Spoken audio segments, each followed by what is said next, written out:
hukum wanita cari nafkah. Yang namanya orang Inang punya bahasa Aceh perumoh kan. Perumoh artinya orang jaga rumah.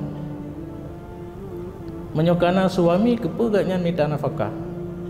Cuma itanya orang agam minta darah baru yang KPNS. Honda karena Honda dikredit lahur Inang. Bengah hiji-hija bukan tu itanya pegak susu kana di rumah.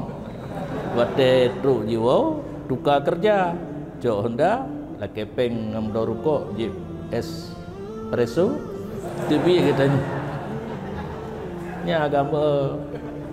Jadi peraturan dalam agama orang agam yang menafkahi rumah kecuali suami meninggal nah ayah ke urinang hanali atau bantu untuk nafkah nyan boleh untuk mencari nafkah kepada keluarga.